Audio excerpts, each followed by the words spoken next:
সেখানে উপস্থিত ছিলেন 3 থেকে। সন্ধ্যায় গেছে লাশ, কিন্তু আক্রমণ শুরু হলো লাশ পৌঁছানোর পর 8টা থেকে প্রায় ভোর 3টা অব্দি লাগাতার। পর্যাপ্ত পুলিশ ছিল, কিন্তু ঘটনাগুলো আটকাতে পারল না। কেন? কারণ শুধু অফিসার থাকলে হয় না, জওয়ান থাকলে হয় না, হাতে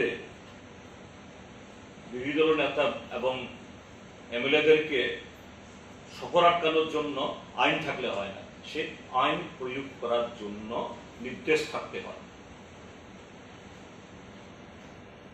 সেদিন সেখান থেকে ফেরার পর, কমলপুর থেকে ফেরার পর যখন শুনলাম যে সন্ধ্যা থেকে আক্রমণ শুরু হয়েছে, ডিজির সাথে আমি নিজে কথা বলেছি। আমাদের প্রাক্তন মুখ্যমন্ত্রী মানিক সরকার, মুখ্যমন্ত্রী ডাক্তার মানিকের কথা বলেছেন। তারা বলছেন আমাদেরকে বারবার কিচ্ছু চিন্তা করতে হবে না, আমরা সব দেখছি। যেন আমরা যে ওনাদের সাথে কথা বলছি যেন বিরক্ত, আপনারা এত দরদি কেন? তো তাদের কথা শুনে মুখ্যমন্ত্রী স্বয়ং বলছে কিছু হবে না, ডিজি বলছেন সব কুছ ঠিক है, एसपी वहां पे है, एसपी সেখানে আছে তো আমি জানি। তাহলে কি অভাব? সদিচ্ছার অভাব এবং সঠিক নির্দেশের অভাব। এই জন্যই বলছি মাননীয় মুখ্যমন্ত্রী, ডিজি সাহেব, চিফ সেক্রেটারি এবং রেভিনিউ সেক্রেটারি সেখানে যান। যা ঘটনা হওয়ার তো হয়ে গেছে, কিন্তু ফার্দার যাতে কিছু না হয়। একদিকে হলো নিরাপত্তা ব্যবস্থা পুনঃস্থাপন করা, আগামী দিন যাতে কিছু না হয়। দ্বিতীয় হলো রেভিনিউ, অর্থাৎ এই যে পুনর্বাসনের জন্য শুধু এখান থেকে কিছু নির্দেশিকা পাঠিয়ে দেওয়া হলো ডিএম কে, এসডিএম কে, তহসিলদারকে, হবে না। চিফ মিনিস্টার নিজের চোখে এই ডেভাস্টেশন যে কি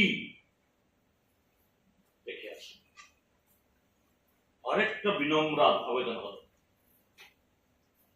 আজকে একটা পত্রিকা লিখেছে বামগ্রাসের নেতারা কন্ডাছড়াতে গিয়ে দাঙ্গার উস্কানি দিচ্ছে।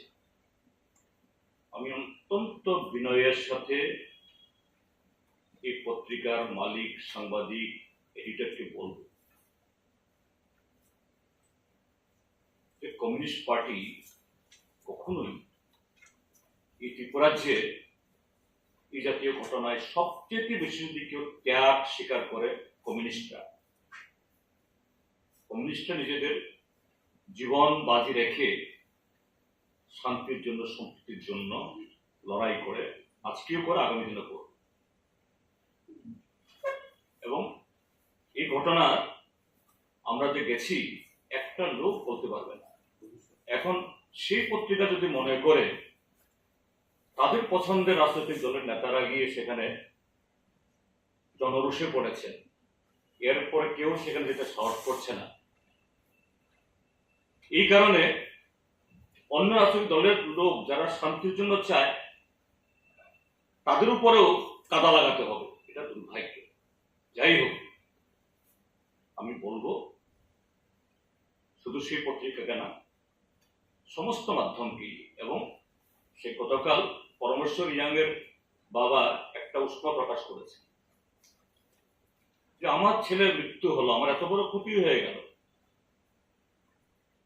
আমাকে সমবেদনা দেওয়ার পরিবর্তে বলছে আমার ছেলে ড্রাগ খায়, আমার ছেলে এই সেই।